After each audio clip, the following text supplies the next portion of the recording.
Subscribe करें हमारे channel math wizard Jandaha को और बेल आइकन को जरूर दबाएं ताकि रवि सर के द्वारा प्रत्येक दिन बनाने वाले वीडियो जल्द ही आप तक पहुंचे।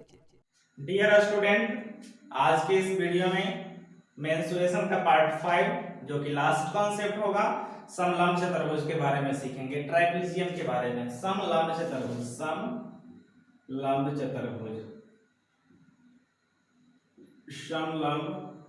चतुर्भुज सबसे पहले आप समझेंगे कि समलंब चतुर्भुज कहते किसे हैं। तो वैसी आकृति जिसकी दो भुजाएं आपस में समानांतर हो और दो भुजाएं आपस में समानांतर नहीं हो, यानी कि असमानांतर हो। जैसे कि दो भुजाएं आपस में क्या है, समानांतर है, A B B C, A B और सी डी। ए बी और सी डी क्या है, समानांतर है। वहीं पे इसकी दो भुजा को हम इस तरह मिला दें, इसको इस तरह मिला दें, तो यह दोनों BC और AD क्या है, समानांतर नहीं है। जब समानांतर नहीं है तो यहाँ पे आप बोलिएगा, क्या बोलिएगा कि AB parallel CD but AD not parallel BC, यानी कि दो भुजाएं आपस में समानांतर है और दो भुजाएं आपस में समानांतर नहीं है, तो उसको क्या कहेंगे, समलंब चतुर्भुज कहेंगे। क्या कहेंगे, समलंब चतुर्भुज। इंग्लिश में इसको ट्राइपीजियम बोलते हैं, कहीं कहीं हिंदी में भी आपका इस तरह लिख देता है ट्राइपीजियम। तो यहाँ पे आप देखकर घबराएंगे नहीं, समलंब चतुर्भुज को ही ट्राइपीजियम कहा जाता है। जब आप इस आकृति को देखकर पहचान जाएंगे कि यह समलंब चतुर्भुज है, जब पहचान जाएंगे तब इसका कुछ गुण को समझेंगे। पहला गुण को समझिएगा कि गुण क्या होता है। तो गुण होता है आपका कि दो भुजाएं आपस में समानांतर होती है और दो भुजाएं आपस में समानांतर नहीं होती है। तो इसको आप यूं कह सकते हैं कि AB पैरेलल BC। बट दूसरा प्रॉपर्टीज में AD नॉट पैरेलल BC। तो दो गुण को आप समझ गए। पहला कि दो भुजाएं आपस में समानांतर होते हैं, यानी AB पैरेलल CD या DC।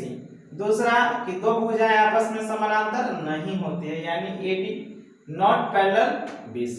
अब यहाँ पर समझिए AD और BC, यह AD है और BC है, को मिलाने वाली के मध्य बिंदु को मिलाने वाली रेखा भी इसके समानांतर होती है। यानी AD का मध्य बिंदु अगर बीच में हम यहाँ कहें, BC का मध्य बिंदु हम यहाँ कहें, C यहाँ पे बाबू, D यहाँ पे है, तो AD का मध्य बिंदु ये और BC का मध्य बिंदु ये, इन दोनों को मिलाने वाली रेखा भी क्या होगी, समानांतर होगी। अगर हम यहाँ पे EF की बात करें तो आपका क्या होगा, तीसरा प्रॉपर्टीज में, तीसरा गुण में क्या होगा, AB पैरेलल EF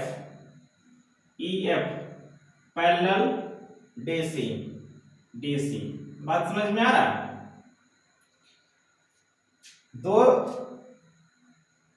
दो भुजाएं आपस में समानांतर है और उसके मध्य बिंदु को मिलाने वाली रेखा भी आपस में क्या होती है, समानांतर होती है। साथ ही साथ यह जो मध्य बिंदु की जो मिलाने वाली रेखा है, यहाँ पे EF, इसी को क्या कहेंगे, माध्यिका कहेंगे। क्या कहेंगे, माध्यिका कहेंगे। इंग्लिश में इसे मेडियन कहते हैं, मेडियन हो गया। और जब आप इसको समझ गए कि माध्यिका, तो यहाँ पे यह जो माध्यिका की जो लंबाई होती है, दो असमांतर भुजाओं को मिलाने वाली मध्य रेखा की जो लंबाई होती है, वो दो समांतर भुजाओं के लंबाई के योग का आधा होता है। तो यूं कहें, अगर EF अगर निकालना हो तो आप बोलिएगा AB प्लस DC/2, यह रूल होता है। दो असमांतर भुजाओं के मध्य, ये दो असमांतर भुजा के मध्य बिंदु को मिलाने वाली रेखा क्या कहलाती है, माध्यिका कहलाती है। और उस माध्यिका की लंबाई के लिए दो समांतर भुजाओं के लंबाइयों के योग का आधा होता है।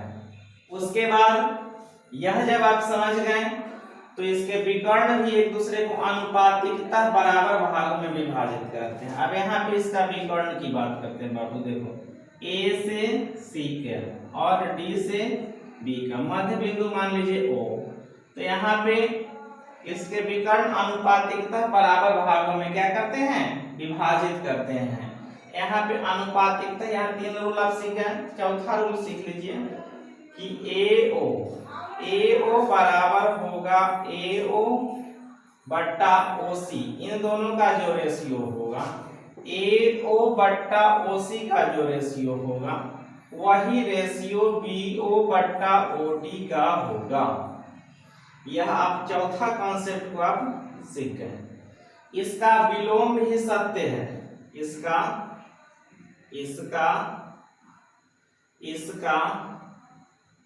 विलोम भी सत्य है। बस समझ में आ गया। अब लास्ट, अब यहाँ पर समलंब चतुर्भुज का क्षेत्रफल निकालने की बात अगर कहेगा, समलंब चतुर्भुज की क्षेत्रफल निकालने की बात कहेगा, एरिया ऑफ ट्रेपीजियम कहेगा, एरिया ऑफ ट्रेपीजियम कहेगा, तो आप कहिएगा 1/2 गुने आसन भुजाओं का योग, समांतर भुजाओं का योग, आसन नहीं समांतर भुजाओं का योग। क्या बोलिएगा, समांतर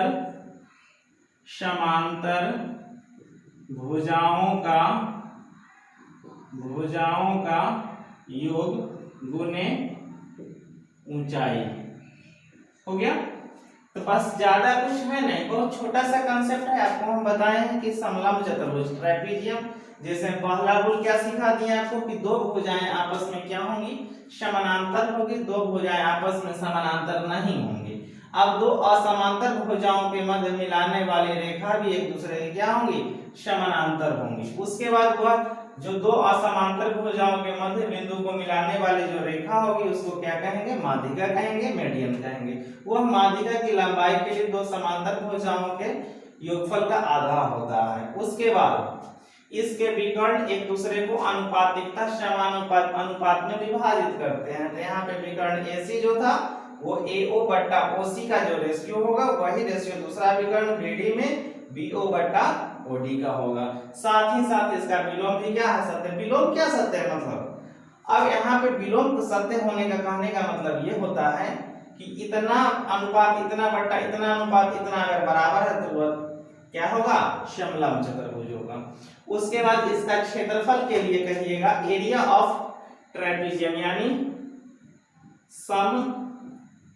समलंब चतुर्भुज का क्षेत्रफल के लिए ये रूल होता है। क्या होता है, 1/2 गुने समांतर भुजाओं का योग गुने ऊंचाई। 1/2 गुने समांतर भुजा, यहाँ पे AB और CD है तो AB प्लस CD कर देंगे और इसमें हाइट क्या होगा, यहाँ से यहाँ इस पे ऐसे करके पता कर लीजिएगा कि इसका हाइट क्या है, ऊंचाई क्या है।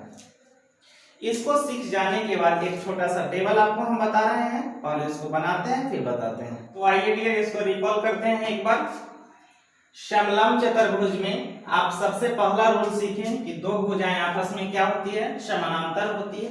दो भुजाएं आपस में असमानांतर होती है। इसके असमानांतर भुजाओं के मध्य बिंदुओं को मिलाने वाली रेखा मीडियन कहलाती है, जो आपस में समानांतर होती है। यह माध्यिका की लंबाई दो असमांतर भुजाओं के मध्य बिंदु को मिलाने वाली जो रेखा माध्यिका है उसकी लंबाई पता करने के लिए दो समांतर भुजाओं का योगफल का आधा होता है। तो दोनों को जोड़कर 2 से भाग कर दीजिएगा, आधा हो जाएगा।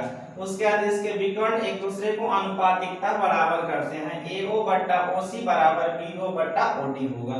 उसके बाद इसके क्षेत्रफल की बात किए थे तो एरिया ऑफ ट्रेपीजियम क्या होता है, 1/2 गुने समांतर भुजाओं का योग गुने ऊंचाई होता है। उसके बाद यह जो एक डाटा देख रहे हैं, टेबल देख रहे हैं, बहुत ही ज्यादा इंपॉर्टेंट है। इससे बहुत ज्यादा क्वेश्चन आपका बनने वाला है, तो इसको समझिए, ध्यान दीजिए। नोट में जो लिखा है, ऊपर वाली आकृति के आसन भुजाओं के मध्य बिंदुओं को मिलाने पर नीचे वाली आकृति प्राप्त होती है। क्या है ऊपर नीचे का कंसेप्ट बाबू देखो, अगर समचतुर्भुज रहेगा और उसके मध्य बिंदुओं को मिला दीजिएगा तो वह क्या बन जाएगा, आयत बन जाएगा। चतुर्भुज है उसके मध्य बिंदु को मिलाइएगा तो वो क्या बनेगा, समांतर चतुर्भुज बनेगा। वर्ग के मध्य बिंदुओं को मिलाइएगा तो क्या बनेगा, वर्ग ही बनेगा। समांतर चतुर्भुज के मध्य बिंदुओं को मिलाइएगा तो क्या आकृति बनेगा, समांतर चतुर्भुज बनेगा। आयत के मध्य बिंदुओं को जब मिलाइएगा तो समचतुर्भुज बनेगा। कुछ समझ में नहीं आ रहा है, कोई बात नहीं। देखिए थोड़ा सा आपको हम बताते हैं फिगर से एनालिसिस कर रहे हैं। ये आपका क्या है, समचतुर्भुज है मान लीजिए। अब इसके मध्य बिंदु को जब आप मिलाइएगा तो यहाँ पे कहीं आमने सामने की भुजा बराबर हो गई तो क्या हो गई, आयत हो गई। अब चतुर्भुज की बात करिएगा तो इसके मध्य बिंदु को मिलाइएगा तो समांतर चतुर्भुज कहलाएगा। वर्ग है इसके मध्य बिंदु को मिलाइएगा तो वर्ग ही बनेगा। अब समांतर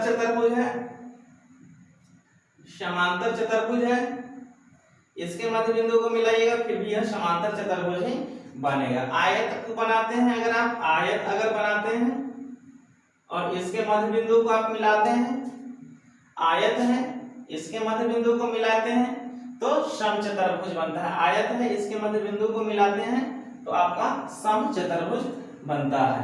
तो आज भर के लिए इस वीडियो में इतना ही। जितना आपको कॉन्सेप्ट हम बताए हैं इतना ही कॉन्सेप्ट आपका पर्याप्त है। इस तरह आपका मेंसुरेशन का जो चतुर्भुज क्वाड्रिलेटरल में 5 भाग होता है, पांचों का 5 कंप्लीट हो गया है। अब अगले वीडियो में हम लोग एक एक करके क्वेश्चन को सीखेंगे। तब तक के लिए धन्यवाद।